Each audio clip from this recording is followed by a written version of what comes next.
this morning. We're going to turn now to Representative Mike McCaul. He is the chairman of the House Homeland Security Committee. He, of course, is a Republican. He also serves on the House Foreign Affairs Committee. He is joining us this morning from Austin. Congressman, what's your advice to the president right now? You know, my advice would be to have a foreign policy as it relates to Syria. I think, you know, there's no good outcome here. We have a puppet of Iran who's used chemical weapons.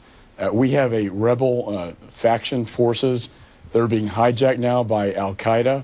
And I think the number one chief objective is not to even pick sides here, to pick the American side, and that is to do everything we can to secure and destroy these chemical weapons.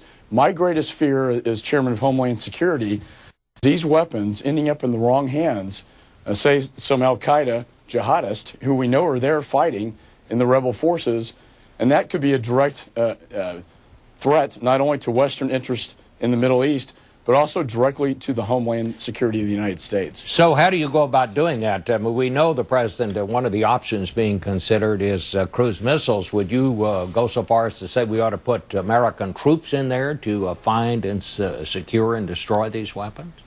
I don't think the American people have an appetite to put troops on the ground in Syria. I do know that the military is laying out options for the president. We do know there are 4 warships off the coast of Syria. Missiles are an option to try to take out these chemical stockpiles, and I think that's an option the president should be looking at. But again, my chief concern is, is that we have allowed this to fester.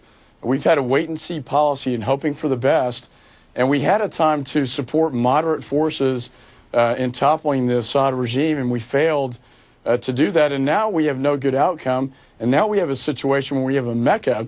Every time I get briefed on this issue, it gets worse because it's become a Mecca for the jihadists. They are traveling from all over the world, al-Qaeda factions, into Syria to fight the Assad regime. So I don't really see any good outcome here. Again, the number one chief objective should be to secure and destroy these chemical weapons. If we have to do it militarily, then as a last resort, then so be it. I do not favor putting our men and women on the ground in Syria. But you would support, if the president orders cruise missiles, an attack by cruise missiles, you would support that. What about also U.S. military planes in there? Would you support that? Well, and there's no guarantee the cruise missiles will be able to take out all the chemical weapons. There's been a lot of talk about a no-fly zone. That may have been helpful a year ago. A no-fly zone will only benefit the rebel forces. Again, who are the rebel forces? 50% of the rebel forces are al-Qaeda and the jihadists. So I don't know which side to pick here. All I know, I want to pick the American side and protect them from any use of these chemical weapons against Americans. So I'd go back to the question I asked you. If he launches a cruise missile attack, you will support that? If the military advises the president that this could destroy the chemical weapons stockpiles, I would support that. Do you see, I just asked Senator Reid, do you see any hope that we could get the Russians to join with us to try to broker some kind of a ceasefire? You know, I think there was a great opportunity for, we need an international coalition to deal with this. The United States cannot do this alone.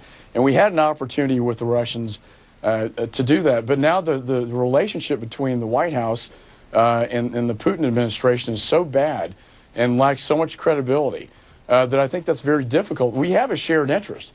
I do believe that the Russians do not want these chemical weapons used, as does the United States. So we do have an opportunity here that I hope the president will try to take advantage of.